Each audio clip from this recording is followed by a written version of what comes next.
Hey guys, so today I'm going to tell you what books there are that are new in the month of October and also in November, because there are a couple in October that I definitely wanted to mention, but I missed my October one. So those are going to be first and very quick. First book that I want to talk about is Without Merit by Colleen Hoover. This is definitely the one that I am the most excited for. I love supporting her. I think she's a wonderful human and I will probably always buy whatever she writes. This actually has already come out, so there's no point in telling the release date, but I'm going to read a little blurb of what it's about, because I don't even know. Not every mistake deserves a consequence. Sometimes the only thing it deserves is forgiveness. The Voss family is anything but normal.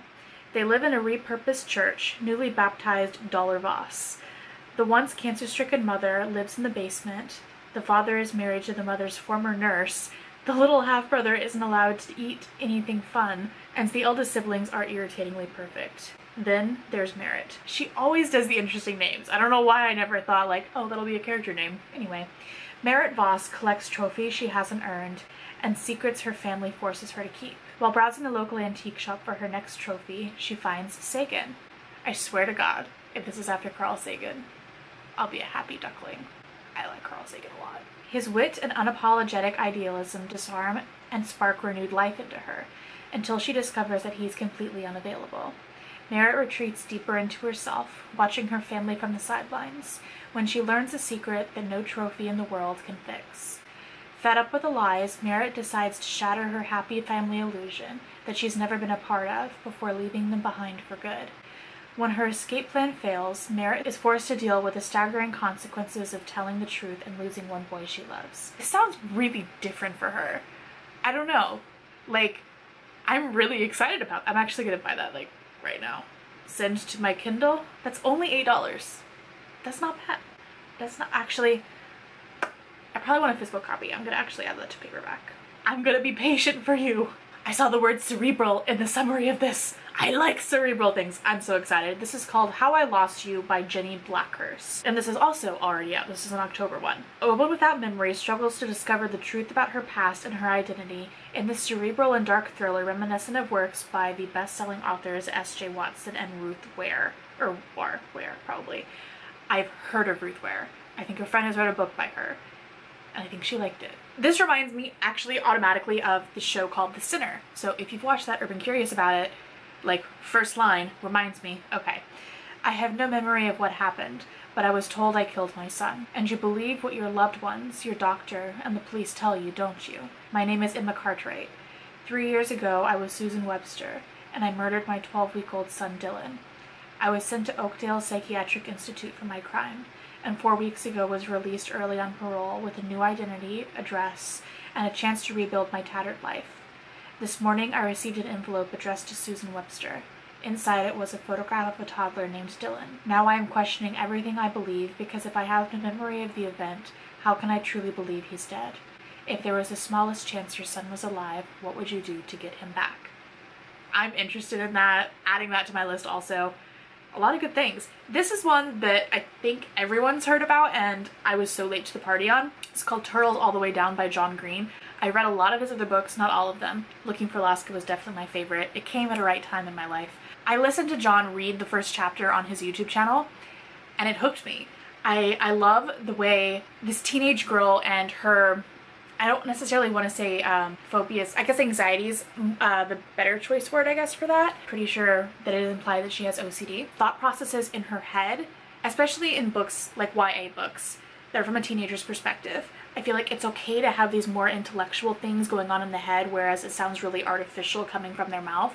And I think this is like the perfect little concoction of that. And I actually don't want to read a summary for this because I don't want to spoil myself, because I'm really excited about this book. This is just a quick mention. Crave Part 2 by E.K. Blair is coming out on October 16th. Now we're into November books. This is from a fellow Houstonian, and it is called The Fortunate Ones by R.S. Gray. At Twin Oaks Country Club, there are the fortunate ones, and then there are the rest of us. The waiters, the caddiers, the valets, and in my case, the cabana girls. Most days, I'm poolside in a pleated skirt, dishing out margaritas to tycoons and titans. It's not exactly my dream job, but it does come with one perk. James Ashwood. He's my silver lining in a custom black suit. Besides being the legacy member at the club, he's a tech mogul and Austin's most eligible bachelor. I kind of see where this is going. I'm not going to read the rest of the summary. It seems very fun and like summary, but not like a summary, like summer, why summary. I'm clever today. This is a book from a series that I read so long ago, and it has taken so long for them to be written, and like to an extent, I get it, take more time, makes it better, right? But it's just been so long that I lost interest in the series, but it was so good. The Becoming of Noah Shaw, which is from The Unbecoming of Mara Dyer. I loved that series. I read that in high school. It was one of those first books that like really got me excited about reading. And I don't want to read the summary on this because I haven't finished it, but maybe one day I will. But The Becoming of Noah Shaw, which is like I think a spin-off of the books maybe from his series perspective of the series, possibly. This one is called 3 Days and a Life by Pierre French Lemietti. I'm gonna stop. This comes out on November 7th. Oh, R.S. Gray's book comes out November 1st. I think I forgot to mention that. Anyway, summary to this. In 1999, in the small provincial town of a French town that I can't say, 12-year-old name I can't say accidentally kills a young neighbor boy in the woods near his home. Panicked, he conceals the body, and to his relief and ongoing shame, he is never suspected of any connection to the child's disappearance. But the boy's death continues to haunt him, shaping his life in unseen ways. More than a decade later, I think it's this guy is living in Paris, now a young doctor with a fiancé and promising future.